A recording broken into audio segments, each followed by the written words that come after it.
We are live. Straight politicking on all you suckers out there. Alex Alonso at AlexAlonso101. I'm on Twitter. Tweet me. I'm on Instagram. Hit me up. I'm also on YouTube under AlexAlonso101. And I'm also on another platform. I just realized AlexAlonso101 across the board. If you're watching this episode, we are available to all our podcast listeners on Spotify and Apple or wherever you get your podcasts. And if you're listening to us right now and you want to watch the visual, just jump on the StreetTV platform on YouTube. I'm here with my co-host from Inglewood, always up to no good.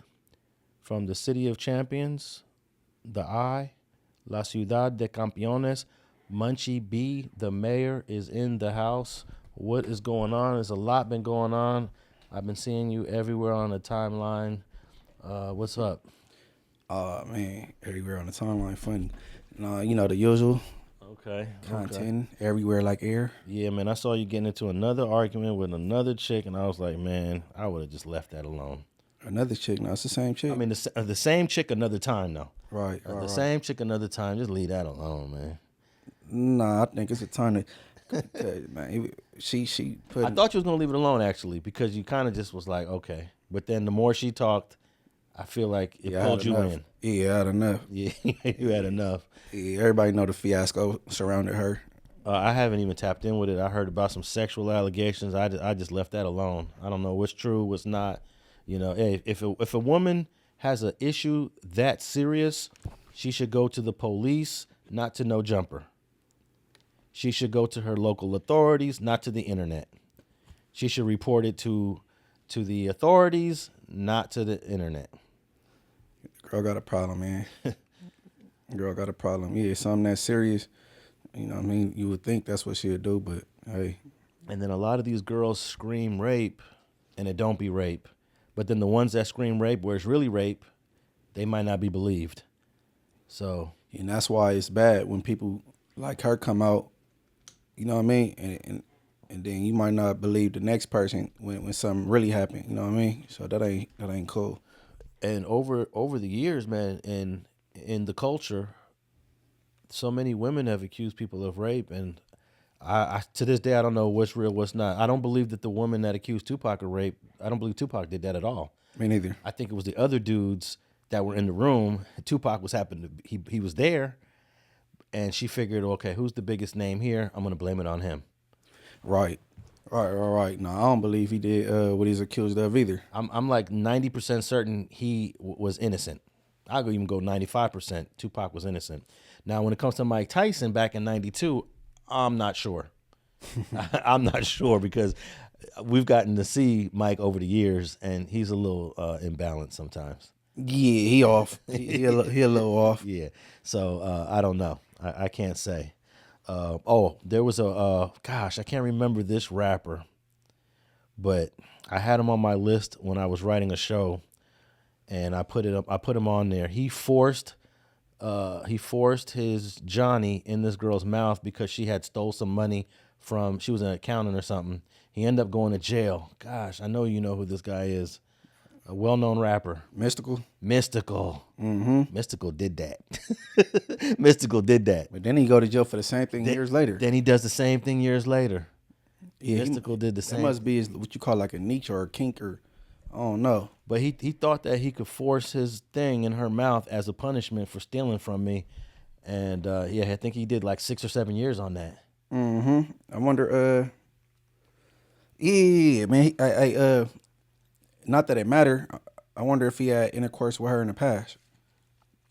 Yeah, I don't know. Not that matters, but just wondering. Yeah, I heard that you could actually get charged for raping your own wife. You ever heard that? Mm-hmm. I could see why that could be a thing.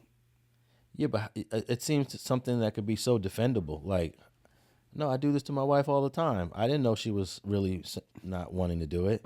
How can you convict the husband for forcing sex on his own wife? Nah, I can see how that happened. I mean, she say she don't feel like it. Would you go ram it in her? You know what I'm saying? Hey, I want the viewers and listeners to send me a list of at least 5 men who have been convicted for raping their wives. I don't know any case. You'll have to Google that because, yeah, I don't know no case, but I think that's a thing, though. I think that's possible. I would think that a husband and a wife, they know each other so well that how does it end up as a rape? You know, what makes a woman end up going to the police station and saying my husband raped me? Maybe they into it, and he come back, he tripping, and he force and takes it, and then she's mad.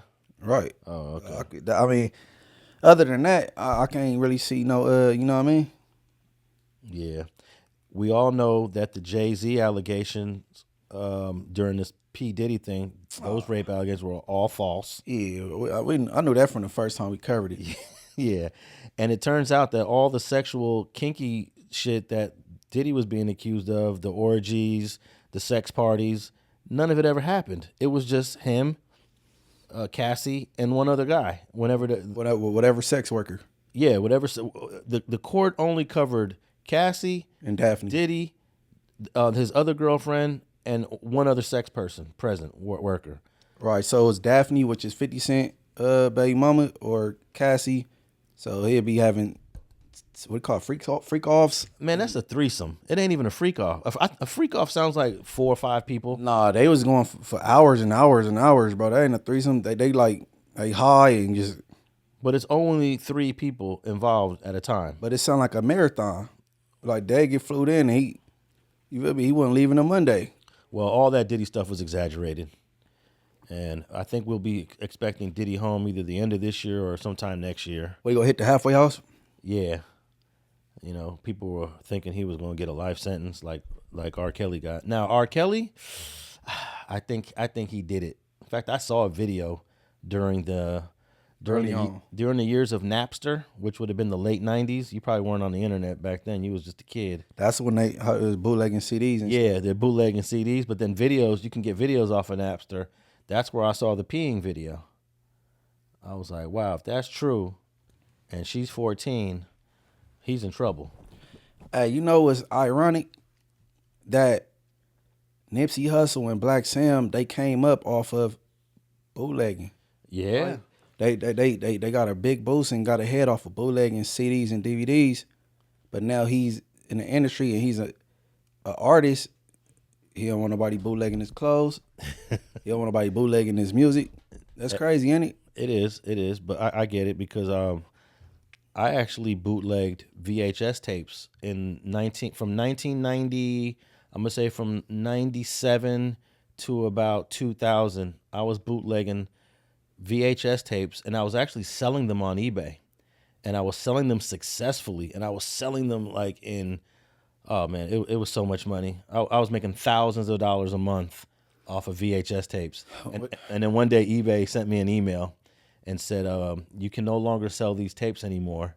I ignored them. I continued to sell them, and then they disabled my eBay account. Hey, so what they call that back then, dubbing a tape? Yeah, I would dub a tape. In fact, I would dub. I had like 10 VCRs connected. So I'd put one in one tape and then make like 9 copies at once. Because you have to do it in real time when you're dubbing the tape. Right, let it play all the way through. Yeah, you got to let it play all the way through. And my number one seller, this was my number one seller, I would make $50 to $75 per tape, was I had all of Mike Tyson's fights on one tape. And that was my number one seller. I would sell each tape for $50+, and I would sell multiple tapes per day. His fights wasn't even lasting that long, so you had to put a couple fights on that tape. No, I had like 48, 49 fights on one tape, or 50 fights. All his tapes can fit on one tape. Yeah, because he was getting them out of there fast. Yeah, he only went the distance like 4 times. He went the distance with Razor Ruddock the second time. He went the distance with one of the champions that he took the title from. I can't remember which one. But yeah, he barely went the distance. But yeah, hey, see, that's why when I was younger, like my appreciation for boxing went away because I was used to watching heavyweights like Tyson, and Lennox Lewis, and Holyfield, and you know what I mean. You can watch all those fights for free now on YouTube. Nah, but I'm saying the boxing today, what they call being a defensive boxer is running. You know what I mean? Yeah, I mean, but that's still that style has been around. I mean, Muhammad Ali was a runner to a certain degree, and he's considered the greatest. But then he'll get in there and slug it out. But he was float like a butterfly, sting like a bee. Basically, that's running. You know why his hit different? Because he was entertaining. Oh man, he was very entertaining. He'd get the shuffling his feet. Yeah, You know what I mean? yeah. And then if you got in on him where he knew it was risky, he'd just grab you. He'll take your head and push it down, and then he'll do faces to the camera, and then he'll pop out of there. So Yeah. See. So like he made it look good. You feel me? He the only man that could call himself pretty. I guess watching Floyd Mayweather, he didn't make it look that great. No, it looked real basic. It was by the book and basic. Like he got the science down packed, but it ain't very entertaining. No, I was never entertained by Mayweather, even though he's considered probably one of the greatest boxers to do it. He's more entertaining outside the ring than in. But I know they're gonna kill me, the viewers, with that. But whatever. I mean, I grew up as a kid just playing knockout kings on the game and watching these heavyweights do their thing.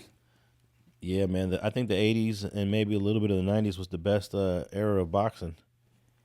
Okay, so everything changed. Like, and I think it's easier for everything now. It's easier for boxing. It's easier for the NFL. It's easier for the NBA. And a lot of these players is playing back then, they wouldn't be able to, last. What do you mean? If a lot of these NBA players is playing in let's just say, a lot of these older eras, you know what I mean? Oh, they wouldn't have even made the team. NFL, they go for NFL, NBA, and boxing. You know what I mean? You know how many NBA players wouldn't even be in the league because they expanded the league. Let's say they added 5 more teams in the last 20 years. Mm-hmm. So the players on those 5 teams wouldn't even be in the league. And then they expanded the roster. It used to be 12. Now I think it's 15. And then it may have went up to 18. Yeah. I'll be checking the rosters when I gamble. Some be having 15, some be having 17. Yeah, so that's crazy because there was a time when it was 12 on a roster. And then I remember it went to 15. And I probably before my time, the roster was probably like 7 or 8. You know, you got your starters and maybe three guys. I'm not really tapped in with 1950s and 60s NBA basketball, but yeah, imagine how many hundreds of players they wouldn't even have a career. Man, come on, bro. NBA, you got centers that could shoot threes. You feel me? Like, it's crazy. Yeah, Dirk Nowitzki was good with that. I believe he was maybe he was a center, but he was also a big forward. Historically, quarterbacks is slow. Now you got quarterbacks that run faster than the wide receivers and the running backs. But you know who the most successful quarterback was last season? Even though he didn't win the Super Bowl, but my boy out there in Baltimore? Nah, right here in was it the Rams? Who's the Rams quarterback? Stafford. Stafford had the best numbers of 2025, and dude never ran a yard. Stayed in the pocket the whole season. The traditional way. The traditional way. I remember was debating with Spider. I actually text Spider after the season. I said, Stafford had 0 yards rushing and had the biggest numbers of the year. Never responded to me. Nah, Spider go stand on whatever. He thinks the Lamar blueprint is the future of the NFL. Lamar Jackson? Is that the last name? Mm-hmm. Lamar Jackson ran for 1,200 yards one season. That's phenomenal, but you cannot sustain that over the course of a career. Man, if you got a quarterback like that, you got a game plan for sure. Yeah, but he can't do that every season. In fact, I think he's only done it once or twice. But just knowing you got a quarterback back there that's capable, you on your heels. You know what I'm saying? So you would rather take a Lamar Jackson over a Stafford? Depending on the supporting cast. I'm taking a Stafford type quarterback every single time. I mean, because I don't really need Lamar Jackson to be Lamar Jackson when I got Derrick Henry back there. You know what I mean? So I could see if he had like a boo-boo running back, but I don't know. And then that's when you get all these third down conversions, like, you know what I'm saying? Because the running quarterbacks go run for that first down. But you don't need no quarterback running when you got a guy like Stafford. I think bro threw up like 4,000 yards last season. Okay. All right, Stafford. You consider him a quarterback that extend the play? Because those be the ones like Joe Burrow go extend the play. Aaron Rodgers in his prime go extend the play. Brett Favre, he put himself in jeopardy. Like, he go just hang back there till something become available. Like, I think them quarterbacks that's patient back there that extend the play, That might be a factor. Well, I think that was the best year of his career. I wonder was he hanging back there for a little bit. Yeah, and I looked up his yards rushing a while back. It was really low. It was really low. I remember when you and Spider was having this debate. Yeah. Yeah.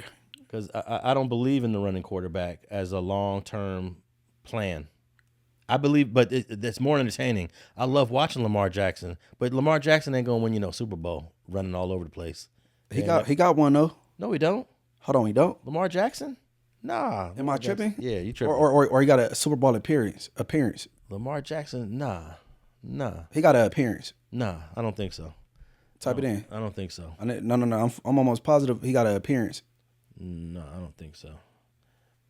The only black quarterback to run and get a ring is what? Well, he wasn't even a runner. The only black quarterback to win a Super Bowl. Well, you count the dude from Seattle? Michael Vick. Michael Vick ain't never won a Super Bowl.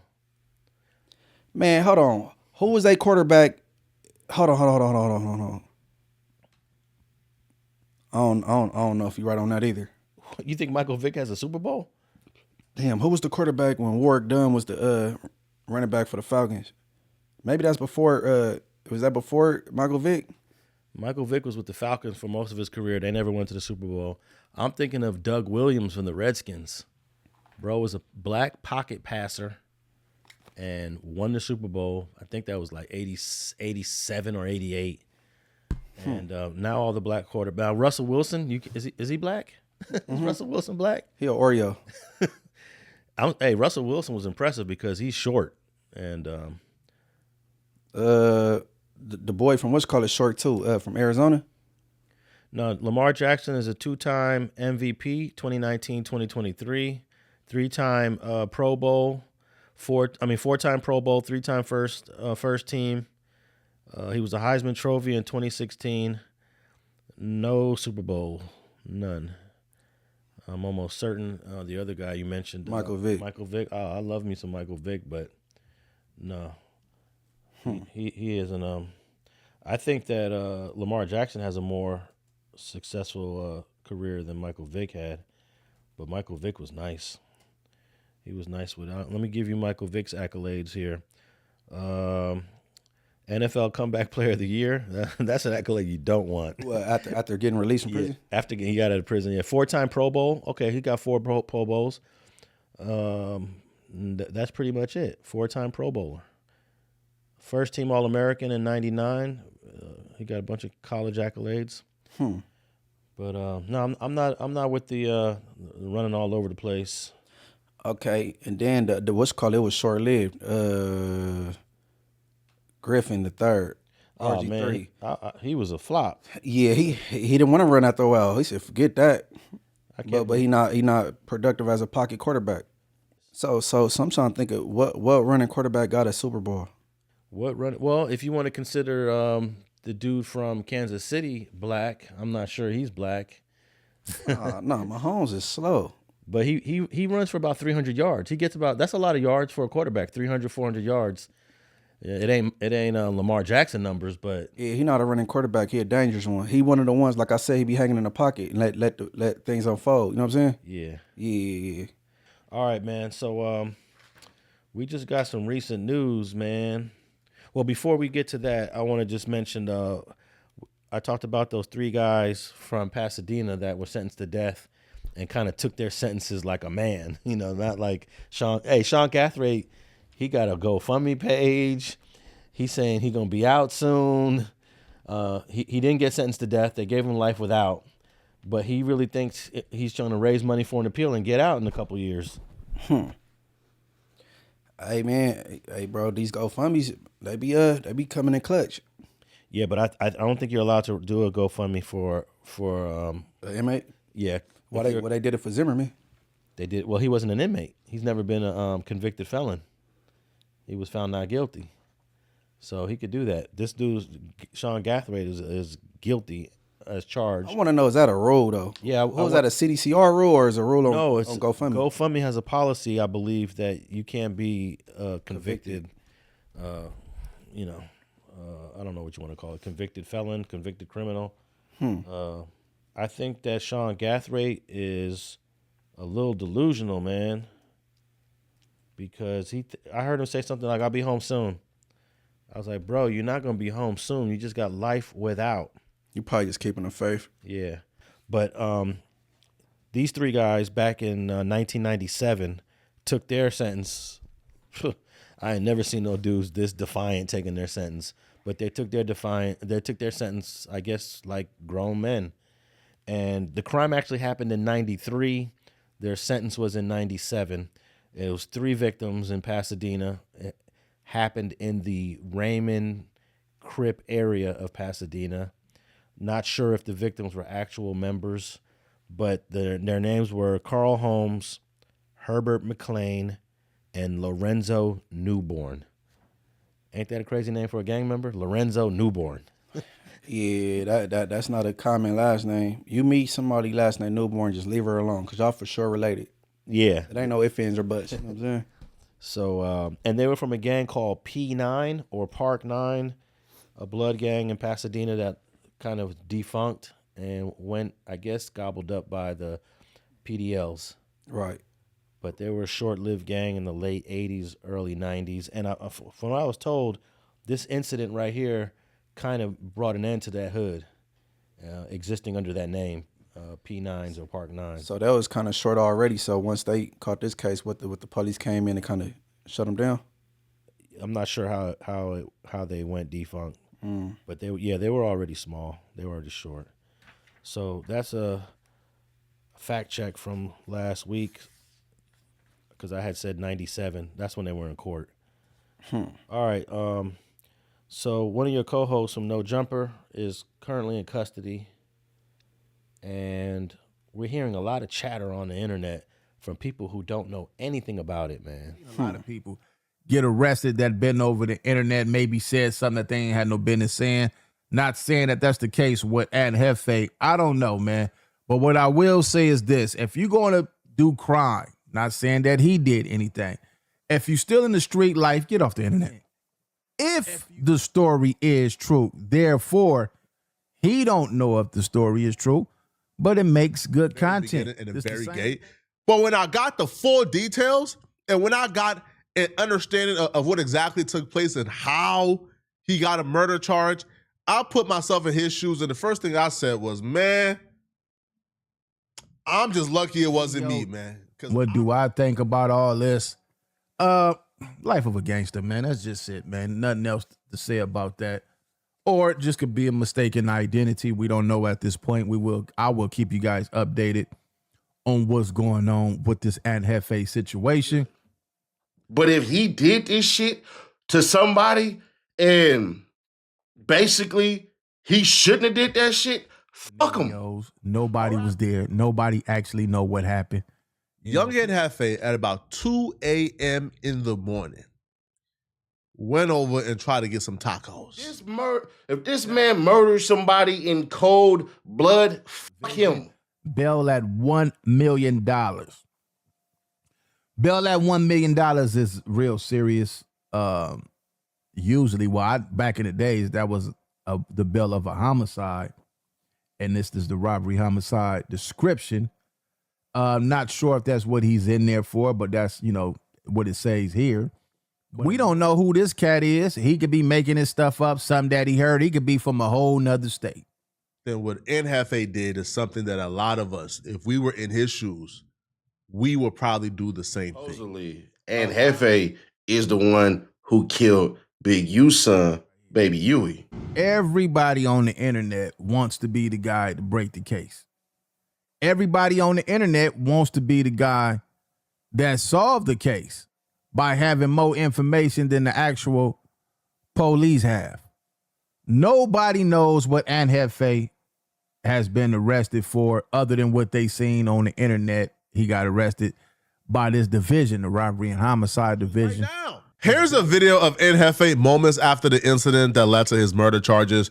This video tells you everything you need to know about the incident. But if he the one that off Baby Huey, bruh, this shit gonna be bad. So this is good promo. This is good press. Let's finish. Young Ant Jefe goes to a taco stand. He's standing in line for some tacos. Come together. We still don't even know what this video is about. Everybody just speculating and trying to put it together, but this is not necessarily saying anything.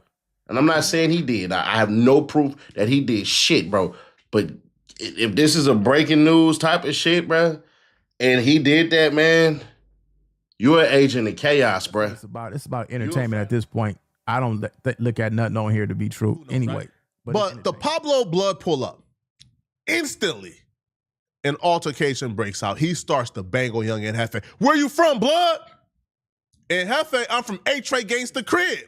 This is not facts. This is not factual.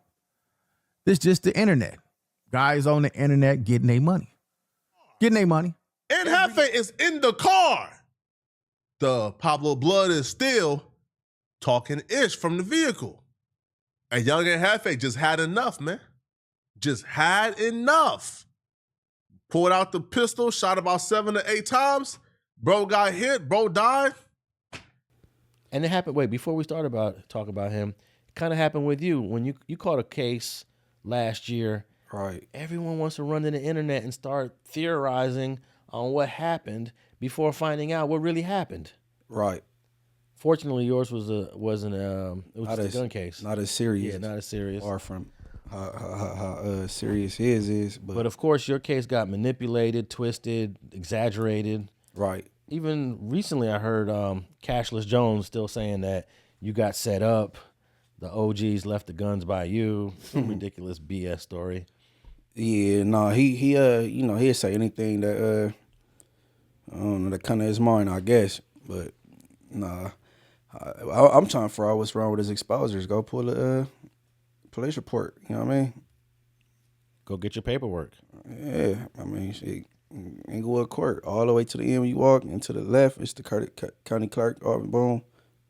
You know what I mean? I guess his exposures helped him one time to dox me, and he put an address of mine out there. He put it on his Cashless Jones channel. Right. And he said that I went to go visit his office. He wasn't there. And I'm sitting back laughing at this because it's an old address of mine. It's a building that was demolished because of the metro train. It was demolished in 2017. It's been almost 10 years. And he's talking about he went to go visit me. He went to my office and he said, oh, he got a nice spot over there. And I'm sitting there thinking it's a vacant lot now. He know better. But is his exposures not checking Google Maps? All you gotta do is type the address in, look on Google Maps. Hey, Mr. Jones, it's a construction site for the MTA. It's not a building there anymore. Okay, so hypothetically, if it was still one of your spots and he came, I think he would have known better not to come. You know what I mean?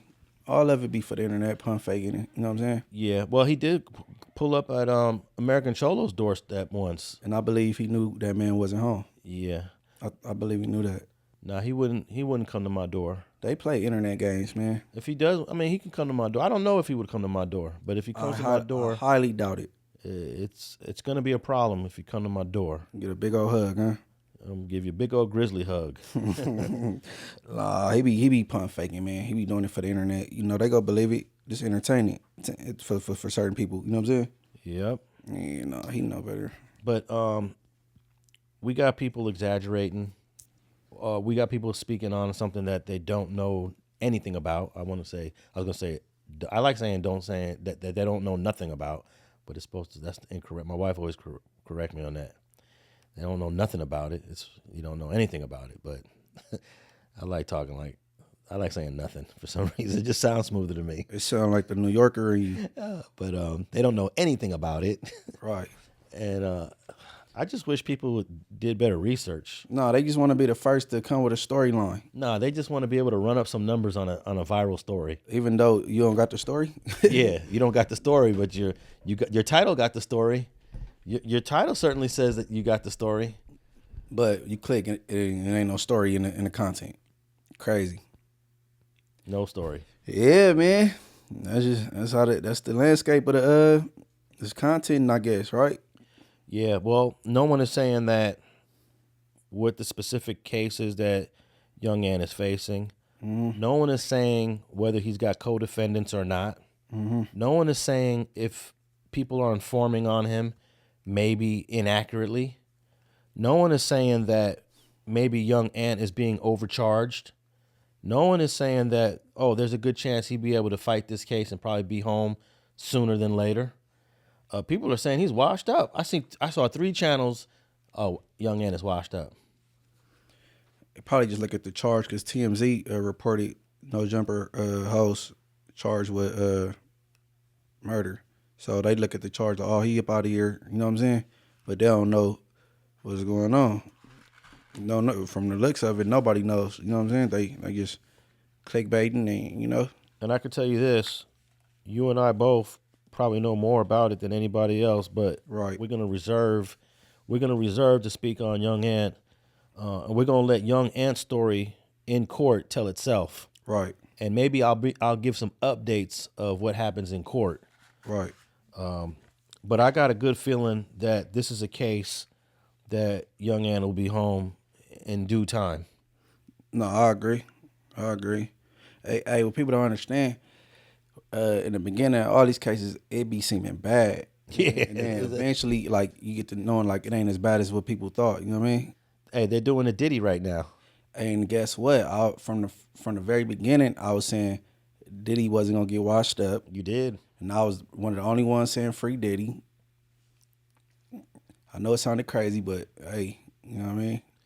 Because a lot of people realize that when they come to arrest you or indict you, they must have the evidence. But, hey, I was just watching a Diddy documentary on Netflix. How many documentaries they got on that dude, man? They got a few, but this was a documentary that was done, I think it was done by Harvey Levin and TMZ. It was done maybe a month after the raids or right when he got arrested. And when you watch this documentary, me and Steph was watching this documentary after the fact. Diddy was already convicted of what he was convicted of. We're watching the documentary and we're like, okay, that wasn't true. Okay, and then 2 minutes later, that never happened. The whole intro to the documentary turned out to be false. I mean, but how credible could they be if they had Tania on there? Yeah, I don't know. I was thinking, I wonder if Diddy has some recourse with filing some defamation against some of these people that did documentaries on him because they were utterly untrue. Is it a statute to where how long you got to sue for defamation? Yeah, there is, but it's based on when you found out. So, you know, if Diddy never seen the documentary until he comes home, then it starts at that date. Oh yeah. You know, it don't start from when the documentary came out. It starts when you learned about it. Yeah. So, or what about if you been know about it but you just not being affected? Well, you don't want to say that because let's say there's a 3-year statute of limitations or a 5-year statute of limitations. You want to say I'm just learning about it now and I'm being affected by it now, you know. But I don't know if Diddy will go that route because He should. he's doing well financially still, even though he lost a lot of endorsements, he lost a lot of business relationships. But you know what? They're all gonna come back. They're all gonna come back. That's crazy. We saw it with Kobe. I don't know if you remember this. You might have been in the streets too busy at this time. I remember with the Rape allegations, Right. going to court, going to Colorado. He lost Turkish Airlines sponsorship. He lost all his endorsements. He lost his watch sponsorship. I don't know how long it took, but in a matter of short time, he was already recovered. they double back. He doubled back.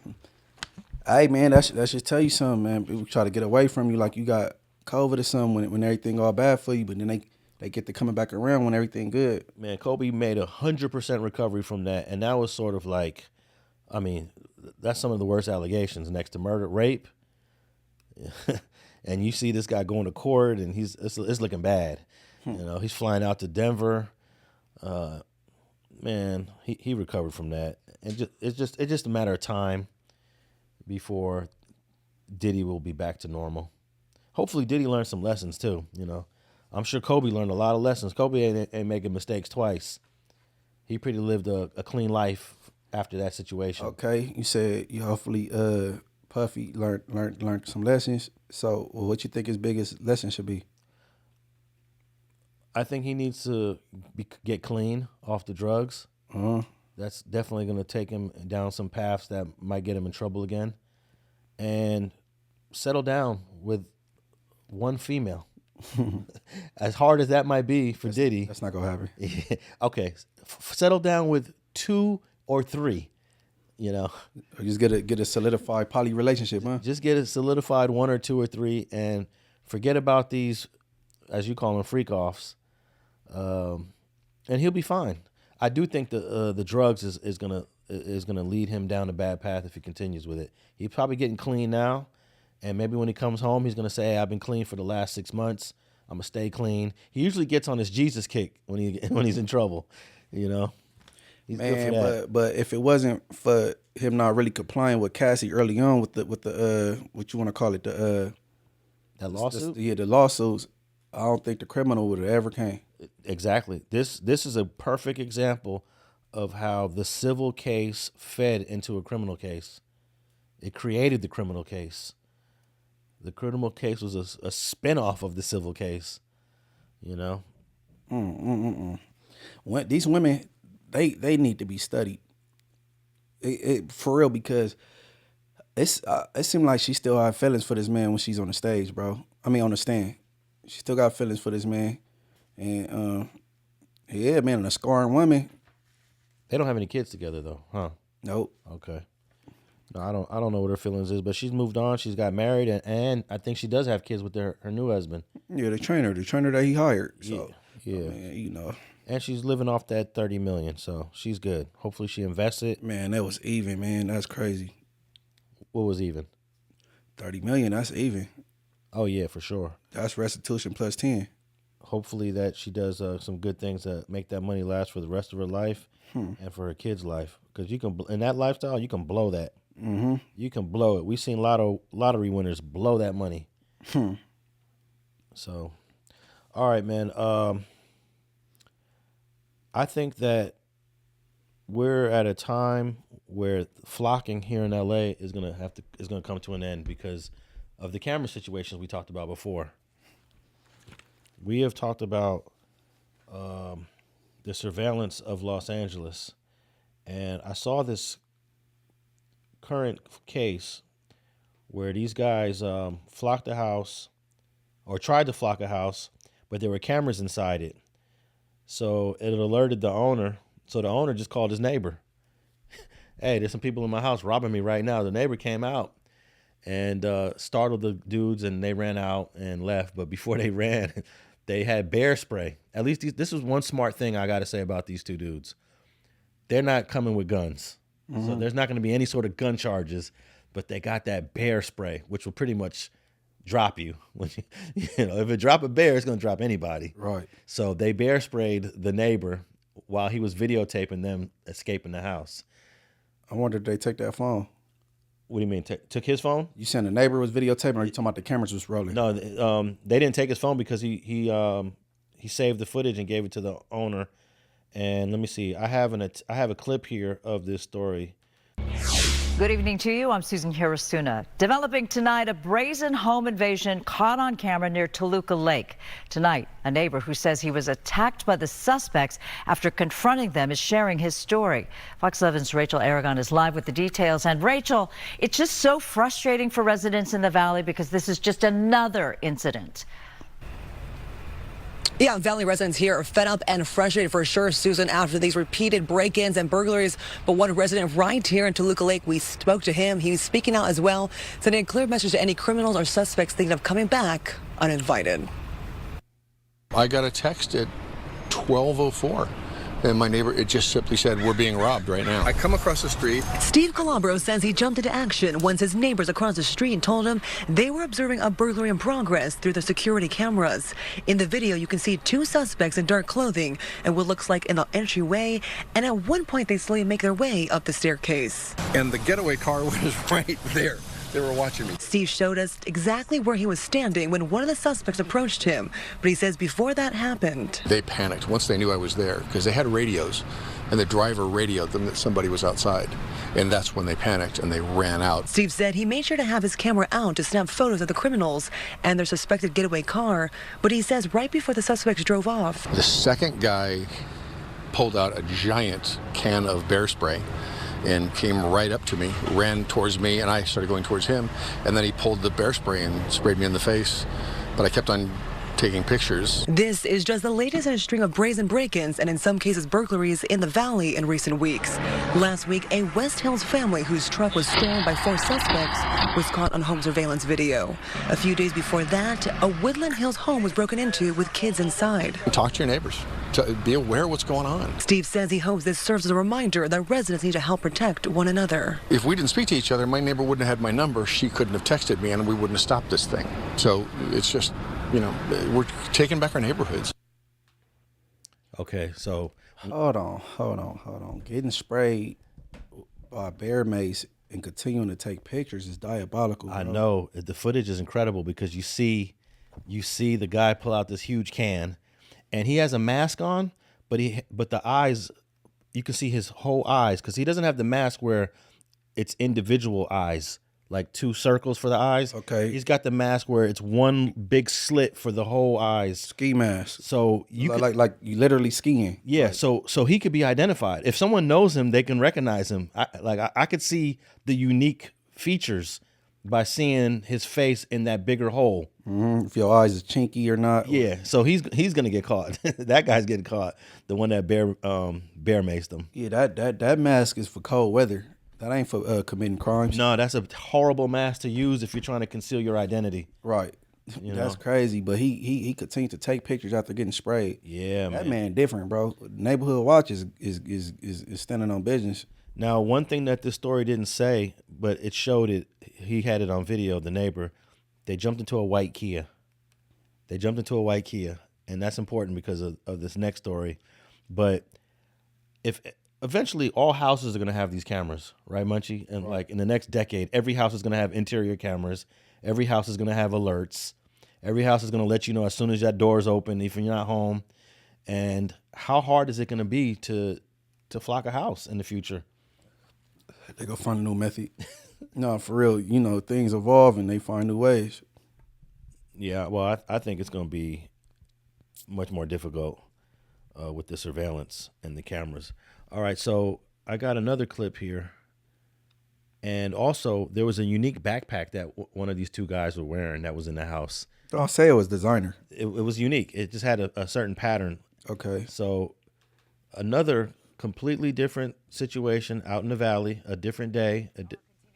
Here we go. Suspects who broke into a home late last night in Beverly Grove with the family inside. And now some victims believe this family wasn't the only one targeted by these suspects. They may be tied to a string of incidents across the area. Angeli Cockedy has the latest on these traumatizing break-ins from Beverly Grove. Angeli. Yeah, Sharon, Micah, it's not clear from police if any of these cases are connected, but still, as we share surveillance video on what the thieves were wearing and their getaway vehicle, more people are coming forward saying they too think they were targeted by the same crew. Frustration and desperation among neighbors after a spree of break-ins across Los Angeles over the weekend appear to be eerily similar. Last night, just before 11, police say 2 suspects wearing black hoodies attempted to get into a home on Oakwood Avenue in Beverly Grove, while the family, including children, were inside, prompting a chaotic scene as police searched for the men who were reportedly scared off by an alarm before getting away in a white Kia. Extra steps, extra vigilance. Neighbors say enough is enough. The city is far too expensive to live in to have to tolerate this kind of crime. As just days before, another hit over in Studio City. Surveillance video shows 2 men also in black hoodies creeping through the home while the residents were away. This Good Samaritan neighbor confronted the men, who then sprayed him with bear spray as he took photos of them fleeing, also in a white Kia. You know, these people have kids. And you don't think about it. You think about the kids. You think about that. So it's not a thing about fear. It's a thing of these guys have to be stopped. He says the license plate was sprayed out. But this woman says after seeing the Studio City break-in on KTLA, she's now convinced it's the same thieves who ransacked her home in La Cañada last week. I was looking through the footage of my footage and then the footage that was posted online. It was the same outfits, same backpacks, and the same getaway car, which was a white Kia. She says the suspects also used bear spray on their family dog, Chloe. There's just burglaries almost daily at this point. Guy Cohen runs a security company and says his advice: an early detection system like this is critical because it scans for body heat and human motion, and then it turns on an outdoor alarm. Now, Guy also... Okay, so what's interesting is that one of these guys is wearing a unique white backpack. I can't tell if it's leather. I can't tell because of the footage is, not that crispy. But it's a unique backpack. He's wearing the same backpack at 3 different flockings, and he's on camera 3 times. And they're using a white Kia on all 3 of these. These are the same dudes. There's no doubt these are the same guys. Hey, man, I'm convinced because of the backpack, not even the Kia, though. You know what I mean? Kias, it's a lot of them out there, but damn, the white backpack is a cold giveaway. Yeah, and then they use bear spray twice. Right. But damn, that's home invasion. Once somebody at home, that's crazy. That carry life. Yeah, so, man, these brothers need to retire. Maybe they could retire and never get caught, but if they continue, they're going down. You need to go burn that backpack. And one thing about it is we know that these guys are probably from one of these hoods that we all know very well. Yeah, probably local. Yeah, your guess would be as good as my guess, but inner city. They're not clever enough. They did not outwit the system, even though they're still out. They just left so much evidence, and then the guy's mask with the first dude that got bear sprayed. You can see is basically his face. You can see his face inside that mask. So, Hey man, throw that backpack in the trash, burn it. Yeah, and get rid of that white Kia. Yeah, whoever car that is. But man, this is another interesting question I have for you, Munchie. When I was growing up in the '80s, people used to come up with ideas to go do some dirt, go do some something shady, and they would the first step was always get a G ride. Mm-hmm. That was the first step, get a G ride. Maybe it's harder to steal cars because now they're so advanced.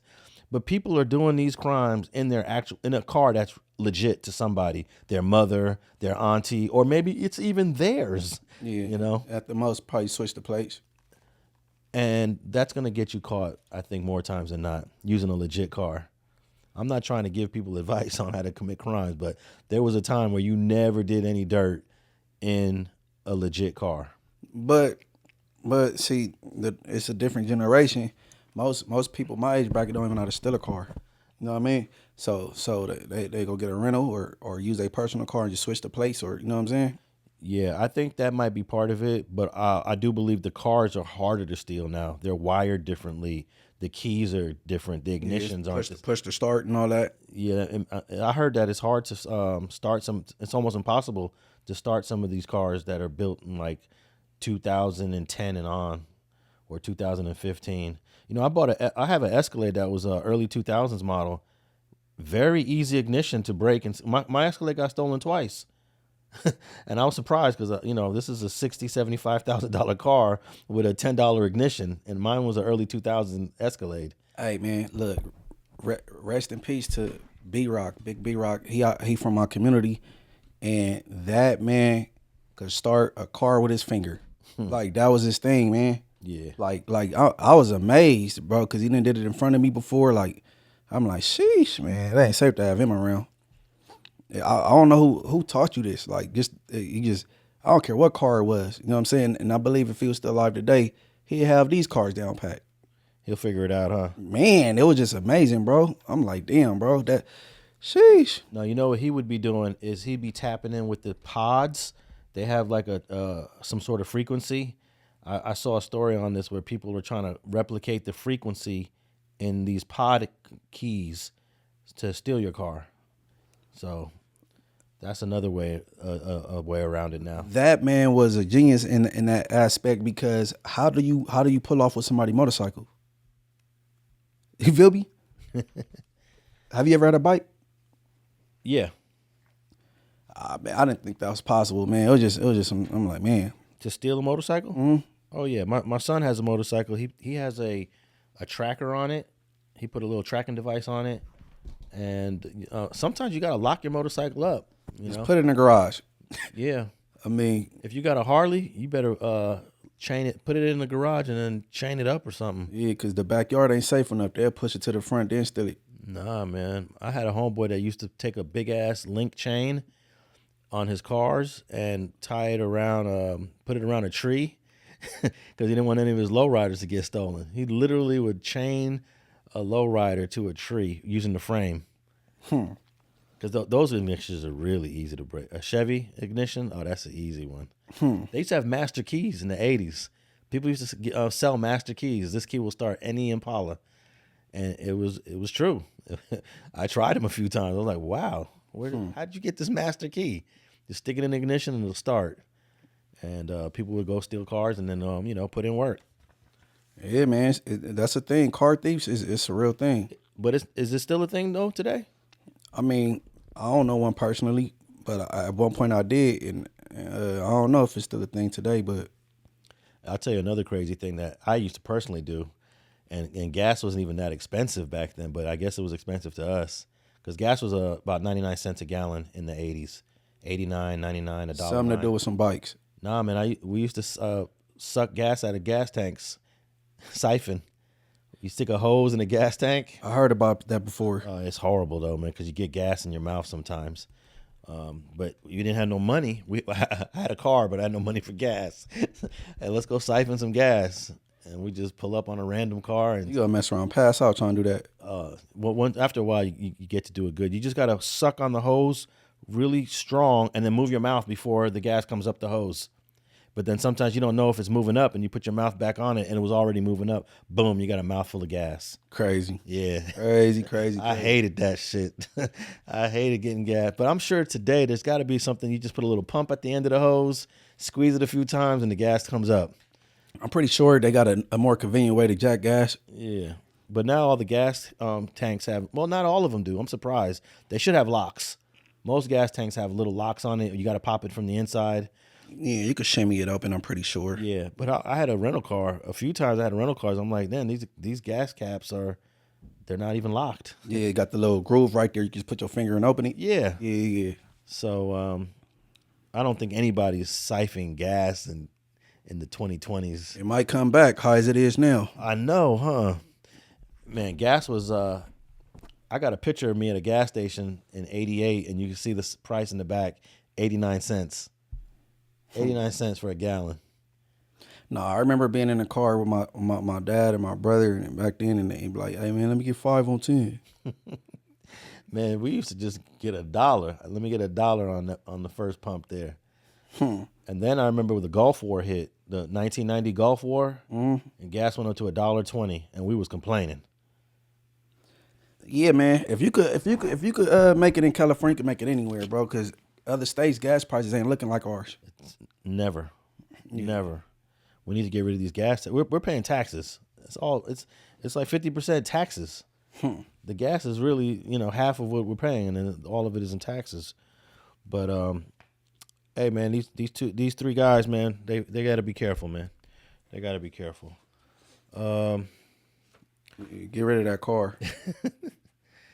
Yeah, man. Hey, we had a shooting on Slauson Holmes. I think I got a clip in an article. You may have heard about this shooting in recent days. Yeah, I think it came up. We're gonna. We'll talk about this shooting in East LA first. There was a shooting in East LA of a youngster. I believe he was only 17 years old. Here's a clip. New at 11, a vigil tonight outside the family home of a teen killed in a shooting in East LA. Family members say 17-year-old Joshua Aila was shot while driving home after 1 a.m. Saturday morning near 6th Street and Fraser. He was pronounced dead at the hospital. Homicide investigators have not found the suspect, but they say they left the scene in a dark-colored SUV. There's also a growing memorial for the teen near the intersection where he was killed. This young brother just lost his life. Well, young Latino brother, 17 years old, in East LA, an area that is not really known for high violence, but it can go down anywhere at any time in this county. Right. And that was on 6th and Fraser. And I was going to look up the coroner report on him real quick to see exactly what the cause of death was. We understand it's a gunshot, but let's see what the coroner has to say. Well, it just says here that he was shot Saturday morning. The boy was found fatally shot. This is being investigated by the LA County Sheriffs. Happened at 1:15 a.m. Hey, man, I was 17 hanging out at 1 a.m. Well, I think we all was, huh? Right. Although a lot of people are going to say, why wasn't the boy home? Why wasn't the 17-year-old home? Hey, it's Saturday night. It's the weekend. We hanging out. Right. The victim was identified by family and friends as 17-year-old Joshua Aila. This morning, LA County Sheriff's deputies were called out to 6th and Fraser, and that is where they found the teenager suffering from a gunshot wound. NBC4's Tracy Leon spoke to his family and to his friends, and she joins us live with more on how he's being remembered. Tracy? Yeah, Jonathan and Kathy, I'm standing in front of the teenager's home where he lived with his family. Just behind me, you can see a growing memorial with candles and balloons, flowers, photos, and handwritten notes. Friends and family shared photos and videos of 17-year-old Joshua Aila with NBC4, telling me he was a talented boxing coach who loved to help train his friends. Joshua's sister said he was driving home around 1:15 this morning after grabbing food with their younger brother when he was shot. It happened on 6th and Fraser, which is only about a half-mile from where he lived. Deputies from the East LA station responded. When they arrived, they found him suffering from a gunshot wound. He was taken to the hospital but did not survive. Homicide investigators say the shooter got into a dark-colored SUV and left the area heading east on 6th Street. As the investigation continues, loved ones are hoping the shooter is caught and held accountable. Here's how friends described Joshua. He always supported me and stuff like that, and I always were motivated by him, and because he would always do good in life and he wouldn't do anything bad to anybody, and I just can't believe this happened to him today. I loved him, and all his family, all friends, we're all gonna miss him. You know, he played a very important part in our lives with coaching us, mentoring us, being there for our fights, being there mentally for us, and yeah, I hope that they catch people who did this. He was taken to the hospital and pronounced dead. And that's about it. I mean, it ain't out the ordinary for, 16, 17-year-old to be out past midnight. Yeah, there's a certain age. I remember when the young boy years ago, he got shot by the LAPD on 88th and Western, right in the middle of A-Tray Hood in a stolen car because he was backing it up. And, the police consider that you're using it as a weapon. So they aired him out. And the kid was only 14. He was 14. So the number one thing that a lot of people said on one side was, what was a 14-year-old doing out at 2 or 3 in the morning in a stolen car? That's one thing. But then I'm looking at it like, police, you see that that's a boy in the car, right? I know it's dark. I know it's night. But did you really have to air him out? He was only 14. Was he unarmed? He was unarmed, yeah. But they said him trying to back the car up, hitting the front of the LAPD cruiser, that was enough to justify a shooting. Because at that time, I'm not sure if that's the policy still today, but at that time, this was like in the early 2000s. They considered that a weapon, deadly weapon. He's using his car. That's a kid, man. He's only 14. Fresh in high school, probably 9th going to 10th or something like that. That's toe up. Yeah.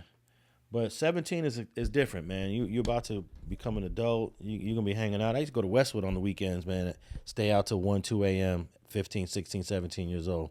Hey, I want to know, man, they need to give us a look on what's going on inside the academy and what's the protocols for certain things. And you know what I mean? What's the procedure if this happened and that happened? Because, I mean, he reversed. It sounded like he made like a nervous mistake. You know what I'm saying? Oh, yeah, definitely. I don't believe that young boy. You talking about the case I'm talking about from years ago? The 14-year-old. Yeah. Yeah, he definitely wasn't trying to do anything to those police officers. He realized, oh, shoot, I'm in a G-Ride. It's late. Let me see if I can just drive off, Yeah, we don't want to hear y'all codes, how y'all dispatch and all that. But what's the protocol for certain things? You know what I'm saying? Because y'all could take different precautions. You know what I'm saying? I don't care if it's tase, you know what I'm saying? Whatever, mace but nigga, to empty out to start shooting, like, I don't know, man. Yeah, but I think the issue is their policy considers a moving vehicle a weapon, especially if it hits a cruiser. So that's the thing. Do we need to change that policy? Right. It needs to be changed, man. Yeah, I think it may have been changed. I'm not sure if that's still a policy now, but this was about 20 years ago. I remember I went to they had a big old protest. Minister Tony Muhammad was there. Okay. And there was a lot of people out there on Western saying that this is wrong. You killed a boy, you know. Mm-hmm. But it was considered a legit shooting. Nothing ever happened to that kid. But yeah, man, unfortunately, this 17-year-old lost his life. And we have one more shooting that happened over the weekend on Slauson and Holmes. Let me across the tracks. Across the tracks. Let me pull up that article. Man fatally shot after argument near South Los Angeles food stand. A man in his 20s was fatally shot after an argument outside of a South LA food stand early Sunday morning, according to police. The shooting happened near a food truck, which was stopped near Slauson and Holmes Avenue. The Los Angeles Police Department told CBS LA that the investigation revealed that the victim walked over to the suspect's vehicle, a white Toyota Prius, where he got into a verbal altercation with an occupant. Police then said that someone inside the vehicle pulled out a gun, opened fire, striking and killing the man. The suspect then fled from the area in an unknown direction. The victim was pronounced dead at the scene, and police believe the incident might be gang-related. You said it was what time? This happened, the article didn't give an exact time, but it says early Sunday morning, so that could be like Saturday going into Sunday, 1 a.m., 2 a.m. Hey, man, it seems like them food trucks be dangerous late night. I know. We've gotten like 3 or 4 stories where somebody got killed. Remember the last one, the dude tried to rob the dude and he smoked him? Yeah. And he ran and got away with him, and I don't think they ever found him. Nah, I haven't heard any update on that. Yeah, man, you got to be careful going to them trucks late night, man, but... Especially going to start an argument with somebody? So if they believe it's gang-related, that means that one dude went up to the car. He felt the dudes in the car were from a hood. Probably went up to the car. Where y'all from? I'm from such and such. And got to banging on each other. Or the victim that they're not identifying at this moment probably got some identifying tattoos that's gang-related. Yeah, but he walked up to the car and started the argument. Right, so, he probably got some gang-related tattoos, so they assuming, he probably asked him where he was from or something. Asked him what he was doing over here, something like that. The LAPD says there was an argument just before the gunfire, and it all unfolded just steps away from a busy taco stand. NBC4's Camilla Rambaldi joins us live from the LAPD headquarters after talking with witnesses. Camilla. Hi, Jonathan and Kathy. Telemundo 52 spoke with the brother of the man who was killed. I also spoke with one man who was working at the taco stand last night. He told me he heard about 7 to 8 gunshots. Let's go ahead and get you to some video from earlier. In this clip, you can see several bullet holes in a fence near the stand. The LAPD says the shooting was reported just before 2 in the morning near the intersection of Holmes and Slauson Avenues. As you mentioned earlier, there are a number of businesses in the area. Police say a man walked toward a car and there was some sort of an argument. Police say the man was then shot and the shooter took off in a car. It is unclear at this point what led up to the argument. The family of the man who was killed has identified him as 30-year-old Deshaun Coleman. They shared a photo of him with our team. Here was more from his family and reaction from a man who was working at the taco stand. We don't know nothing. All we know, we need justice. He was a good person, a loving person. He took care of everybody. We hear some people yelling, like yelling bad words, start fighting. Did you hear the gunshots? Yeah, I hear the gunshots. I hear like 7 gunshots, and that scares me. I didn't move. I was frozen, like. No zero nerves. I didn't know what to do. I didn't know if to run or to stay. Jordan Guzman told me he has been working at the taco stand for several months and that this was the first time he has seen a shooting in the area. Again, at this hour, police are still looking for the shooter and they do not yet have a description of the suspect's car. Anyone with more information on this is asked to call the LAPD. We're live in downtown LA. Camilla Rambaldi, NBC 4 News. Camilla, thank you. I mean, it was a common sense. I could guess he from Pablo Bishop. Which one? The one that died? The one that got unalived. Because he was on foot, maybe. Right. Maybe. So that's what I'm guessing. And I don't think you should be starting arguments with people in cars at 2 a.m. at a taco truck. Mm-hmm. You can't even see him completely. Hey, did you see this this recent story? This guy was wearing a red sweatsuit. He walks into a liquor store and gets into an argument with somebody, and he's threatening, "I'm gonna take your life, and you better kick back. You want to lose your life tonight?" And then he pulls out a gun, but he holds it down towards the ground. He don't do anything with it. He said, "You're gonna lose your life tonight if you keep messing with me." There was an undercover white cop in that liquor store, and the undercover white cop aired his ass out, and then he ran outside. The second cop outside shot him in the parking lot. There's footage of this whole thing, and the dude had a fake gun. Can't be playing like that, man. Fake gun. Can't be playing like that. That's what I'm saying. Whack was running around with BB guns. You know what I'm saying?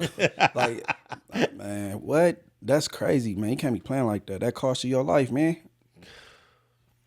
Cost him his life. It's crazy. Fake gun. Stupid mistake, man. Yeah, that footage has been circulating pretty heavy the last few days. And some people are saying that the cop it was overkill. That you could hear that they shot him a gang of times. They shot him a gang of times. The family, his wife thinks that she's gonna sue, but I'm like, nah, there's nothing you can do about that one. Yeah, man, there's nothing you can do about that. Be a tough one. Because they have audio on these cameras now. When he's in a liquor store, he's talking about, "I'm gonna take your life. You better leave me alone." So the undercover cop sees this, and then when he pulls the gun out, the fake gun, the cop went into action, aired his ass out. It was a deadly police shooting in Gaston County. This happened back in January, but we have video from that fateful night showing what happened and why. And the new video comes just days after police announced the officer's actions were legally justified. The newly released video shows Derek Manigault getting into an argument with someone in front of the store. Manigault goes inside where two plainclothes officers were conducting an alcohol compliance check. The man outside who argued with Manigault then also enters the store. The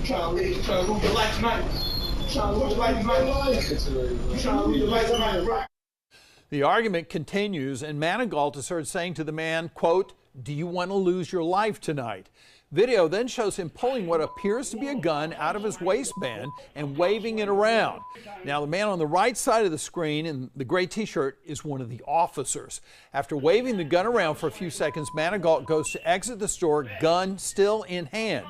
Video shows the officer in the gray t-shirt opening fire on Manigault, who proceeds to run from the store. While running, the officer fires multiple rounds again. This is after the police department says Manigault raised his gun to fire at the officer beforehand. The department highlighted this still image during the incident. After the shooting, we're told officers began rendering life-saving measures, but Manigault ultimately died from his injuries. Police say they later learned Manigault's weapon was not even real, it was a replica. The department says any loss of life is of course tragic, but said, quote, "It was Mr. Manigault who put this sequence of events into motion," end quote. We're told there will be no charges filed against those officers. And I don't think the family has any recourse whatsoever. But I commend them for trying. At least try, but I don't think you're going to get anything. A lawyer might take that too. Take their money. Well, if they don't have any money, the lawyer might take it just thinking maybe we can settle. We could settle with that cop, his department. And those two cops were there to do a liquor check on the. Actually, I don't think they were undercover cops. They were plainclothes cops doing a liquor check. They were at the. One of them was at the front talking to the cashier or the owner of the liquor store. He was doing a liquor compliance check. Just so happened to be there. I guess they had some liquor issues in the past. He was doing a liquor compliance check, and this dude in the red sweatsuit walked in at the wrong time. Crazy. And lost his life. He was like 40 years old with a fake gun. Man, I don't know. I wonder, was he on drugs? He could have been. He was woofing though. Man, he was woofing. You want to lose your life? And the brother that he was arguing with, he was de-escalating. Yeah, the family gonna have a hard time trying to get a, get a lawsuit out of these people. Yeah, well, I don't mind them trying, because you never know. They might want to. Their argument might be, okay, he was wrong. He pulled out a gun, but then did you guys have to shoot him 10 times, 12 times? Yeah, they might. Or at some point, pretty sure his back was turned towards her. His back was turned, but they froze the frame at a point where he looks back at the cop as he's running out the liquor store, so you can see that his back is facing the camera, but his face, you can see his face. He turns back, and at that moment, you can see his fake gun. He holds the fake gun up a little bit higher. They're saying, here's another thing they're saying that's untrue. They're saying he lifted the fake gun towards the cop. No, when you run, your hands move up and down. Absolutely. That's what the wife is saying. The wife's saying he never lifted his gun at those dudes.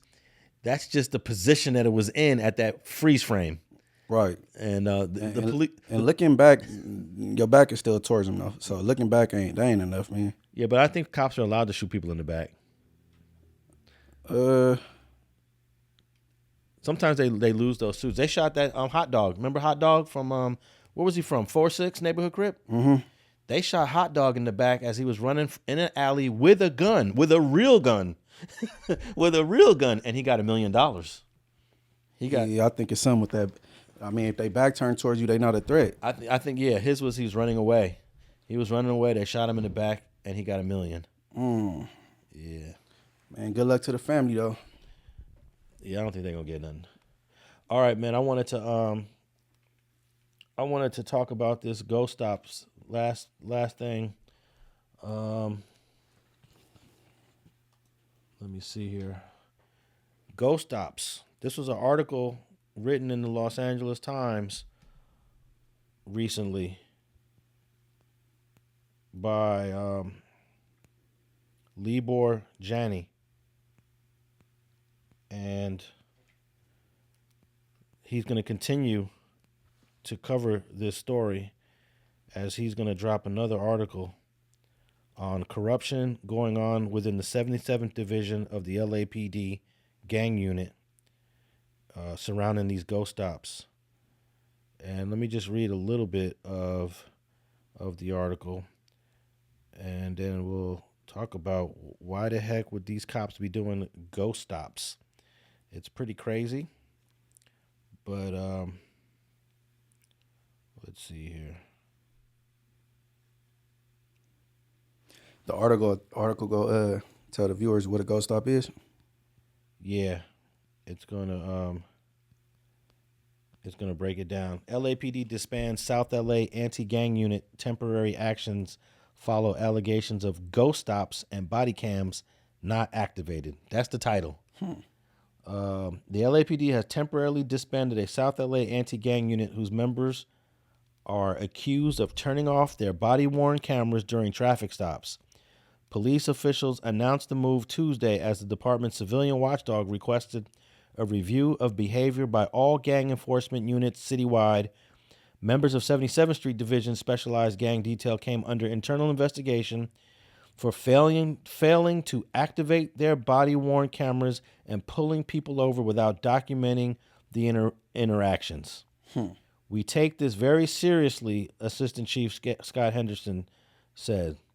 Several commissioners said they were troubled by the continued instances of officers flouting the department's rules on the use of body cameras and asked for a report back about whether the problem is more widespread. And I think that pretty much gets the gist of the story. It continues on. It's a great article. I suggest people tap in with the LA Times and read that article from May 14th. But I think the article explains exactly what a ghost stop was, right? Hey, to the author of this, right? Yeah. I got a theory that I think ghost stops probably had a spike when they stopped really entertaining FYI cards during gang enhancements and all that. Like, that don't matter no more. So why even document this stop? Because usually, you know what I'm saying, they, boom, gang moniker, where you was at, and they take your picture and all that, you know what I'm saying? But now them FYI cards, when you go to jail and you go into your preliminary or whatever, them FYI cards don't matter. So maybe they're like, if that don't matter, and they lead to no convictions and further, and like, you know what I'm saying? Hey, whatever. Why even turn these body cams on or document these stops? I'm not following what you're saying. Okay, all right. Because you was a gang expert. Now you know what the FYI cards is, right? FI car, field interview or field information card. Yeah. FI cards. Yeah. Those don't even hold no weight no more. So they used to be like, if you go to a preliminary, oh, how many FI cards they got? Yeah. They don't ask that no more. So maybe since that don't hold no weight in court as far as these FI cards, they don't even see no reason to even document a stop or you know what I'm saying, turn these body cams on because, you know what I mean? Well, the FI cards are still being used because that's how you get entered into the database, the computer database. But they will have FI cards on people that has been documented game makers forever, and every time they bump you up, they write one. Yeah, because you have to have 5 years without being written up to get out the database. They'll purge you after 5 years.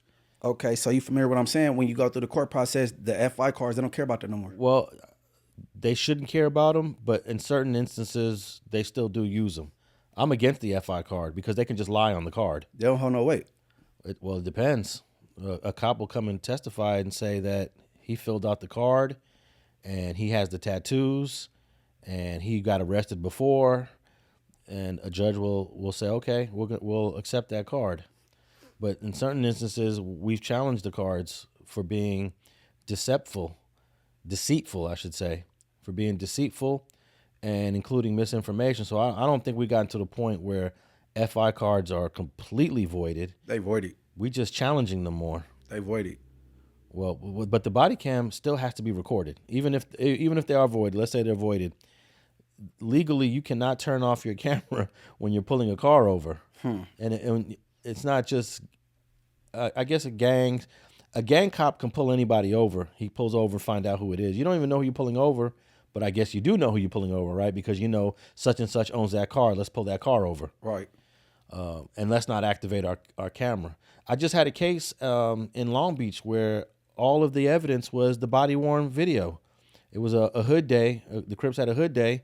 Cops pulled up, and they're using their body-worn camera video as evidence that these guys were involved in gang activity. So why are they turning off the cameras? You know, the camera could be the evidence to help the police, or it could be evidence to help the defendant. So if they're turning it off, then that means they don't want something to be seen that could help the defendant, or a future defendant, or a potential defendant.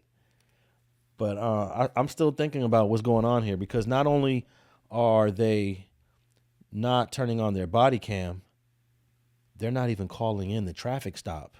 They're not even letting dispatch know we're about to pull over this black El Camino on the corner of Crenshaw and Washington. That's protocol. That's for their safety too. They're not even doing that. So what's going on? Are you taking dope from people and not arresting them? And then you slanging that dope yourself, Mr. Officer? Or putting it on somebody else. Or taking that dope and planting it on other people? Or are you confiscating guns out of the car, letting the dudes go, and then slanging those guns like that Inglewood cop was doing? Well, he was slanging guns that he was buying, not stolen guns. But hold on. You talking about the dude that? No, he was selling dope. Oh, the Inglewood cop was selling dope? Yeah, he was selling dope. Okay. Yeah. Damn. Yeah, he was. But was he taking dope off of people and then selling it? Man, I think he was taking it out the evidence. Okay. And then one of the other, they had an internal investigation. Somebody dropped a dime on him. But I think we should assume the worst during these go stops. Right. No, for real, being excessive, over excessive with the physical thing, putting their hands on, you know what I'm saying? And then we all know 77 Division is the most active section of the city. So this is where everything goes down. Dope, guns, everything. They cover a lot of ground. They cover the most ground, right? 77 Division? Well, there's supposed to be divisions that are equally divided by population. But the ground, yeah, it does have a nice chunk because it also goes towards the east side a little bit. It goes past the Hoovers a little bit. It crosses the 110 freeway, actually, going east. But then it goes all the way to the 60s. Okay, so all right. But the gangs they cover is large gangs. Oh, man, there's so many 60s, gangs. 8-Tray Gangsters, Hoover, all large gangs. All the 50s is in the 77 Division. Right. Trouble is in 77 Division. VNGs, Six Deuce Brims are in 77 Division. All of the 6-0s and all the ETG, a little bit of ETGs in county, but most of the ETGs in the 77 Division. Yeah, man. It's crazy. And then you got the Florence's got a little piece in 77 Division. I'm pretty sure. You know, Florence is all over, so they got to lie in a jurisdiction somewhere. Hey, that one piece of Florence hood crosses 3 jurisdictions: L.A., L.A. County, and Huntington Park. That one patch, that big ass patch, policed by 3 different police divisions. But I think something really shady is going on here, but it's not going to become a scandal because there's just so much news going on, and people are just not tuned in. But this is corruption almost at the highest level. Yeah, no, it is. This is illegal, Munchie. So these body cams, you could hear, right? It's audio. They're turning the body cams off. No. It's just not recording. It's audio too, right? They're not even activating them, so there's nothing. No, I'm saying when it is active. Oh yeah, when it's active, you get the audio. You get audio. Yeah, they get that, and they don't want to hear. They don't want them to hear the dialogue they have with us when they bump us up. if they knew like the dialogue they have with us when they, you know what I'm saying, when they come across us, it'd be mind blowing. Hey, I always trip how some of these gang cops, they try to talk like a gang member when they're talking to gang members. Like they change their level of vocabulary to match the hood. I know people in particular when you say that, a couple of officers come to mind. But it sounds so corny when I listen to them. I'm like, oh man, I can't believe these cops are trying to. I see right through it. Hey man, when you police an area for so long, you become a part of that community. You know what I mean? Yeah, you learn the lingo. You develop a nickname. You know, the people of that community might give you a nickname, like the Compton PD, Blondie. You know what I'm saying? Yeah. Like you become a part of that. You get to knowing generations because you've been on the force so long. You know, they mama, you know what I'm saying? You took their daddy to jail. Now you taking his grandson to jail. Like, yeah. And a lot of that dialogue, man, if they heard a lot of that, man. Hey, one of the most notorious LAPD cops out of the Southwest Division, he had a nickname. You might have heard of him. He was known Jackie Chan. Jackie Chan. He was known for patrolling the jungles and all the hoods in Southwest. Yep. Jackie Chan. His real name is Brian Thayer, and he's been promoted, so he's not doing gang unit stuff at the moment, but he's still LAPD. Man, it's crazy because, you know, all right, Jackie Chan used to get them dudes in the jungles a problem. Oh, yeah. And then you go to Inglewood, you got Officer Rankins giving the homies a problem with all of Inglewood, the Bloods and the Crips. Everybody. And then you go to the east side where the Swans is at. I don't know if he's still around. It was Reyes. So I'm like, in Inglewood, we got Rankins. They got Reyes. Like for me to know they police, like in different areas, like that's crazy. Yeah, every section got that known cop. And I would say that Jackie Chan for Southwest, he was probably the most known cop in the Southwest Division. I wonder, is he still patrolling? Yeah, he's patrolling. I saw him. I bump into him every time I see him. We talk. Yeah. I testified against him in the Baby Rev, and is it Baby Rev? Baby Rev case that when he got acquitted, he was the gang expert for against Baby Rev. And we were fortunate to get an acquittal, but he ended up catching another one and going to prison for that other one. But yeah, Jackie Chan was so me and Jackie Chan have had like this tension relationship. He even went to the internet and kind of smut me a few times on police websites. Is that right? Yeah, I couldn't believe some of the stuff he was writing about me. Because he was also present. I don't know if you ever saw this footage.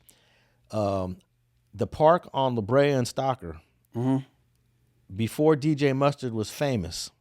He was there with the Pusha Inc. and it was a whole bunch of people. Most of the people were not gang members. It was just a bunch of teenagers, late teens, but there were some. And Jackie Chan pulled up. I pulled up because I heard it on the scanner. I heard on the scanner, it said 100 gang members in the park. I said, what? 100 gang members in the park? So I pulled up. It was like 5 gang members. And it was like 100 teens. Right. So I documented the whole thing, and I put it up on YouTube back in like 07, 08, or 09. This is before, I didn't even know who DJ, what's his name was. Mustard, yeah. I didn't know who DJ Mustard was. He even says I'm DJ Mustard. You know, he talks to me in the camera. And Jackie Chan went on a website trying to say, oh, Alex Alonso lying. There was 100 gang members in the park, but when he got there, they had all ran. They had all ran and got away. So I was like, come on, 100 gang members ran away. That did not happen. Yeah. You know? So, but, you know, we have a cordial, you know, relationship when I see him. I saw him in Lamert Park a few years ago. And how old is that dude? He's probably in his 40s. Man, hey, Jackie Chan retired, man. Nah, Jackie Chan got promoted. He's probably one of their most successful cops. You know how many BPSs he took to jail? Sent along the way and got him washed up. Yeah, and then he was there for those 2 indictments, Operation Cold Stone and Operation Red Rain. So he ranked up. Yeah, definitely. Yeah, but man, everybody complained about him in there. In fact, I was there when my homeboy's son was in the park. My homeboy I went to LA High with, he was from BPS, but you know, he's a working man. He was in the park hanging out at Jim Gilliam. His son was out there and Jackie Chan pulled up on the son and said, I'm about to arrest you for gang injunction. And we recorded the whole thing and he ended up not taking him. And my homeboy said, man, if you wasn't here, Jackie Chan would have took my son to jail. He would have took my son to jail. And that day he didn't take his son to jail. And the son, man, he's no troublemaker. You know, I mean, he's from the community, but he ain't no gangster. Right. You know, right. he's just from the community. He's a rapper. At least at that time he was rapping.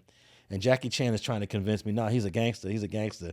He said, here, come to my car. And he's trying to show me all these pictures of him hanging out with other BPSs. I'm saying, bro, this is the community. Everybody is tied into each other in this community, you know. And dude this was like a decade ago. And to this day, he has never been in trouble. So Jackie Chan was wrong on that dude for sure. Right. 100% wrong on that dude. He'll never admit it. Well. He'll never admit it. Like, yeah, he go stand on that BS. But what do you think of what should be done with these dudes doing these ghost stops? I believe these guys should be terminated immediately. Keep that gang unit disbanded. And if you turn off your body cams, I think you should be terminated. Because that means you're trying to hide something. That's a form of destroying evidence, right? Yeah. You should, if you mute your body cam or you don't even activate your body cam, that should be grounds for termination. That should be written in the policy. But a lot of these body cam policies, they're new. They're still coming out. They're still developing. I don't think one police department has put in there that you could be fired if you deactivate your body cam. Because they pro they people. Yeah, but I mean, we're trying to have transparency in the 2020s. They don't ever want to condemn their own. You know what I'm saying? Well, sometimes they do. I remember every once in a while they do. Charlie Beck, the chief of LAPD, the last chief, he condemned a couple cops that I was surprised. I was like, oh, okay. Maybe we are in a different time. What year was this? Charlie Beck was the chief maybe like 8 or 9 years ago. That's when he did the condemning? Yeah. I forgot who. We briefly talked about that case, too. Was it the 3,000 flow thing? No, because that's county. Okay, all right. I can't recall. What would that Charlie Beck condemn? Oh, he condemned the shooting that happened at Venice Beach with the homeless dude. Oh, I remember that. It was a black cop that did it, though, so I wonder, okay, you guys don't like the black cop? I don't know. But he did publicly condemn that shooting. That was 2015. Yeah, man. I don't know. They got to tighten up, man. Yeah, they got to tighten up, man. They got to come up with some better policies for body cams. But where can the people tap in with you at, Munchie B? Morals over money. Like, hype, subscribe over there. And MB_the mayor. That's on Twitter and Instagram. Okay. You on that Twitter. I know you got a second Twitter account that you don't use anymore, right? Can't even get in it. People be tagging that. I know. Because when I clicked on it, you was tagged by Miss Parker on that masturbation footage of Whack 100. Right. And I went to that Twitter page of yours, and I noticed it had nothing recent on it. Years ago. Yeah. Yeah, no, yep. It's MB_the mayor. Yep, and that's on Twitter and Instagram. I'm Alex Alonso 101 on Twitter and all social media platforms. Tap in with us, Street TV on YouTube, Apple, and Spotify. We out.